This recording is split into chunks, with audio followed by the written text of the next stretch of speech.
கர்த்தருக்கு ஸ்தோத்திரம். கிறிஸ்தவர்கள் என்று சொல்லுகிறவர்கள் இந்த அவங்களுடைய அந்த கிறிஸ்தவ புஸ்தகம் என்று சொல்லுகிற அந்த பைபிளிலே ஒரு வசனம் இருக்குது. ஓசியா புஸ்தகம் 4ஆம் அதிகாரம் 6ஆம் வசனத்தில், என் ஜனங்கள் அறிவு இல்லாமையினால் சங்காரமாகிறாங்க. என்ன அறிவு இல்லை? நான் வேதத்தைப்படி வாழணும் என்ற ஒரு வேதத்தை படிக்கணும், அதன்படி நான் வாழணும் என்ற அந்த அறிவு இல்லை. அப்படி இல்லாமல் போனால் என்ன ஆகுது? நீ அறிவை வெறுத்தாய், ஆகிய நீ என் ஆசனை நான் வெறுத்து விடுவேன். தேவனை அறிகிற அறிவை அது நமக்கு உண்மையான அறிவு என்ன தெரியுமா? இந்த பைபிள் படி படித்து இதன்படி வாழ்கிறது தான் புத்திசாலித்தனம் என்று கடவுள் சொல்கிறார். இதை வாழான்படி இருக்கும் பொழுது நாம் அவரவே வெறுக்கிறதா இருக்கிறது. எப்படின்னா நம்ம சிலுவை கிழமை எல்லாம் போட்டு வெள்ளை அடிச்சு போட்டு நான் சர்ச்சை போய்க்கலாம். ஆனால் அவர் அதாவது பைபிளை படித்து வாழணும்னு என்ற ஒரு அறிவு நமக்கு இல்லைன்னா நம்ம அவரே வெறுக்கிறோம், அவர் நம்மளை வெறுத்துருவார். யோசிங்களா? ஒன்று, நீ உன் தேவனுடைய வேதத்தை மறக்கிற. அதாவது இந்த வேதத்தை மறக்கிறது எப்படி தெரியுமா? இதன்படி படித்து இதன்படி நான் வாழாமல் இருக்கிறது தேவனை மறக்கிறது சமம். அப்போ இதன்படி படித்து நான் வாழ்ந்தால் நான் தேவனை மறக்காமல் நேசிக்கிறேன்னு அர்த்தம். அவர் சொல்ற, நீ என் பைபிளை படிக்காமல் இதை தெரிஞ்சுக்கொள்ளாமல் நீ இருக்கும்போது நீ மறக்கிறங்க. நீ உன் தேவனுடைய வேதத்தை மறந்துக்கிற, ஆகிய நானும் உன் பிள்ளைகளை மறந்து விடுறேன். கடைசியில் அங்கங்கே தொட்டு கடைசியில் பிள்ளைங்களை கை வைக்கிறேன் ஆண்டவர். நம்ம உலகத்திலே எந்த அப்பா அம்மாவும் பிள்ளைங்களுக்காக வாழ்வாங்க. எப்படி பிரச்சனை வந்தாலும் சரி, பிள்ளைங்களே சகிச்சுக்கோங்க. குழந்தைங்களுக்காக பெற்று வளர்த்து சந்தோஷப்பட்டு எல்லாத்தையும் படிக்க வச்சு கௌரவமாக வாழ வைக்கணும்னு நம்ம ஆசைப்படுறோம்ல. உங்கள் பிள்ளைங்களுக்கு அந்த ஆசீர்வாதம் வரணும்னு சொன்னால், எனக்கு குழந்தைங்க இருக்காங்க. எனக்கு குழந்தைங்களுக்கு கொடுத்தது யார்? கர்த்தர் தான் எனக்கு கொடுத்தாரு. சரிங்களா? அப்போ அவருடைய புஸ்தகத்தை, கர்த்தருடைய வேதத்தை, பைபிள் வேதத்தை படித்து எப்படி நான் வாழ தான் என் பிள்ளைங்களை உயர்ந்த ஸ்தானத்துக்கு நான் வைப்பார். நான் என்ன தான் கொண்டு என் பிள்ளைங்களை உயர்ந்த ஸ்தானம் வைக்க நான் முயற்சி பண்ணாலும் உலகத்தில் பிசாசு ஆவிங்க அந்த நடக்க விடாது. எந்த வித தந்திரமாக அதுக்கு கெடுத்துரும். அதான் ஆண்டவர் சொல்கிறாரு, தேவனுடைய சமூகத்தில் பைபிள் படிக்கும்போது பார்த்தீங்கன்னா, நான் வேதத்தை மறக்கக்கூடாது. நான் வேதத்தை மறந்தா என் பிள்ளைகள் பெற்றவங்களே, பிள்ளைங்களுக்கு ஏதாவது ஒரு வியாதின்னு எவ்வளோ கஷ்டப்படுறீங்களா? அதே அந்த பிள்ளைக்கு கடவுளுடைய ஆசீர்வாதம் இல்லாமல் மறந்து போன என்ன யோசிச்சு பாருங்க.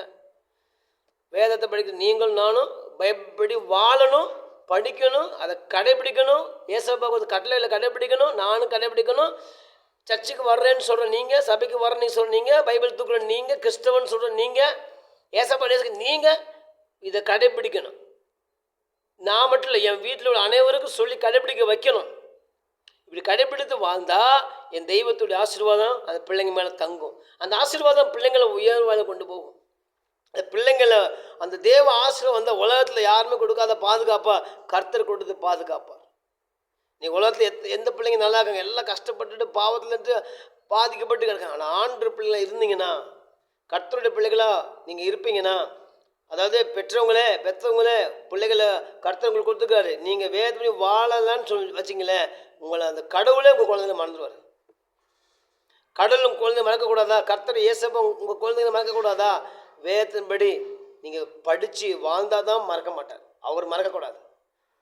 சர்ச்சுக்கு போகிறேன் ஆண்டவரே அப்படின்ட்டு பைபிள் வசனத்தை படிக்காமல் கடைப்பிடிக்காமல் இருந்தால் அவர் ஏற்றுக்கொள்ள மாட்டார். அது மைனஸ், ஃபெயிலியர். சர்ச்சுக்கு வரணும், கட்டளையில் கடைப்பிடிக்கணும், கர்த்தருடைய கட்டளையில் கடைப்பிடிக்கணும், அதனுடைய வாழணும். வாழ்ந்தால் தான் உன் பிள்ளைங்க நல்லா இருக்கும். ஏன் நம்ம பிள்ளைங்க நல்லா இருக்கிறது ஒரே ஒரு காரணம் தெரியுமா? நம்மளுடைய தெய்வம் நம்ம பிள்ளைங்களை மறக்கக்கூடாது. நம்மளை யார் மறந்தாலும் சரி, தெய்வம் நம்ம பிள்ளைங்களை யார் மறந்தாலும் சரி, தெய்வம் மறக்கக்கூடாது. அந்த அளவுக்கு இதை கேட்குற நீங்கள் நானும், பெற்றவர்களாக இருக்கிற நீங்கள் நானும் பைபிளை படித்து அதன்படி வாழணும். வாழ்ந்தால் உங்கள் பிள்ளைங்க ரொம்ப நல்லா இருப்பாங்க. உங்கள் பிள்ளைங்க நல்லா இருக்கிறதுக்கான வழிமுறை இது தான். இதை தவிர நீங்கள் என்ன தான் குட்னிகர் அடித்து, என்ன தான் நீங்கள் பேச்சு, என்ன தான் உங்கள் பிள்ளைங்க காமிச்சாலும் நடக்கவே நடக்காது. கர்த்தருக்கு ஸ்தோத்திரம். பயத்தை கடைபிடிக்க அந்த அறிவை நீங்கள் என்ன பண்ணுங்க? கற்றுக்கொள்ளுங்க. கர்த்தர் உங்களை ஆசீர்வதிப்பார். ஸ்தோத்திரம். இந்த வேலையில் ஆண்டவரே வேதத்தின்படி பைபிள் படி வாழும் பொழுது தானே அந்த ஆசீர்வாதம் படிக்கிறோம். அந்த மாதிரி பைபிள் படி நாங்கள் வாழ்கிறோம். நானும் என் மனைவியும் வாழ்கிறோம், குடும்பமாக வாழ்கிறோம். உங்கள் வசனத்தை படிக்கிறோம், கீழ் படிக்கிறோம், எங்களை ஒப்பு கொடுக்குறோம். எங்கள் பிள்ளைங்க நீங்கள் மறந்துடுறாங்க ஆண்டவரே. யாரும் மறந்தாலும் நீங்கள் மறந்துடுறாங்க. அதே போல் இந்த வீடியோ பார்க்குற எல்லாரும் உமக்கென்று வாழ தன்னை ஒப்பு கொடுக்கட்டும், உமக்காக தன்னை அர்ப்பணிக்கட்டும்.